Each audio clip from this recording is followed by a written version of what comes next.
Ada yang masih sampai sekarang saya heran tentang uang fiat atau penciptaan uang oleh Amerika terhadap mata uangnya yaitu dolar. Apa yang saya herankan?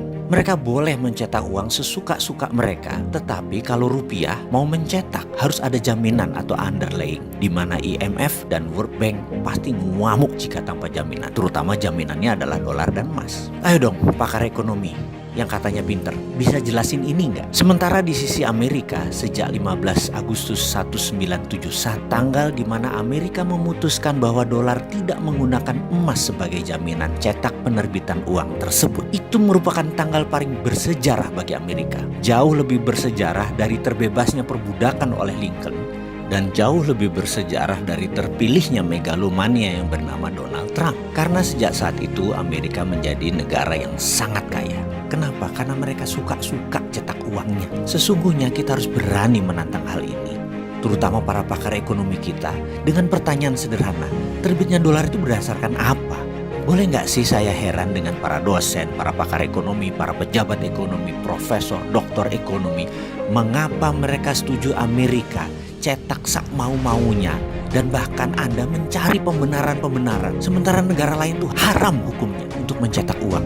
Dan hebatnya lagi pejabat negara yang pasrah bongkoan dengan konsep ini tuh banyak. Saya tidak habis pikir apa yang menyebabkan banyak negara tidak berani cetak uang sendiri seperti Amerika. Inflasi. Kok Amerika cetak sak mau-maunya inflasi mereka di bawah 3 atau 4% sih? Subprime mortgage, skandal keuangan menghentak ekonomi Amerika hingga 8 juta pengangguran dan merugikan triliunan dolar di tahun 2008 yang menghajar banyak lembaga mitra Federal Reserve seperti Goldman Sachs, JP Morgan dan lain sebagainya.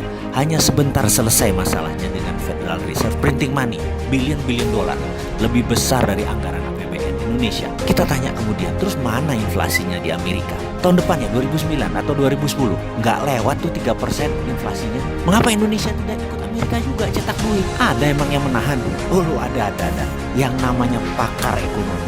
Kayaknya ini biang masalah. Para pakar ini bisa kita curigai jangan-jangan mereka sebenarnya yang berkedok dengan pakar ekonomi tersebut, yang merasa pintar ekonomi, yang udah dicekoki guru dari John Maynard Keynes, Milton Friedman, ilmunya Friedrich Hayek, ilmunya Ludwig von Mises, terus merasa paling benar dan paham ilmu ekonomi, jadi harus tetap ikut aturan IMF, taat pada dolar, taat pada Amerika. Kita harus pasrah bongkokan dengan aturan World Bank dan IMF. Cetak duit harus ada jaminan. Kita tanya, lu kok gitu sih? Apa benar ilmu itu? Jangan-jangan ilmu udah kadaluarsa kali. Coba kita lihat fakta. Rupiah dipakai sebagai mata uang yang tidak pernah sekalipun menguat kekuatannya. Yang katanya oleh pakar ilmu ekonomi mereka itu teorinya benar, manut dengan IMF. Mana hasilnya? Mana buktinya teori yang Anda praktekkan itu tadi berusaha membuat rupiah menguat atau Indonesia berjaya ekonomi? Tetap saja inflasinya besar tuh, bahkan defisit neraca perdagangan juga besar. Tetap rupiah melemah sepanjang jagat. Lebih dari 70 tahun Indonesia merdeka.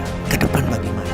Ayolah kita pikir, mengapa kita tidak coba hal yang radikal, hal yang baru, hal yang berani, hal yang kita belum pernah lakukan sebelumnya dengan perhitungan matang, yaitu printing money dari thin air seperti Amerika, seperti Cina. Sekali-sekali beranilah.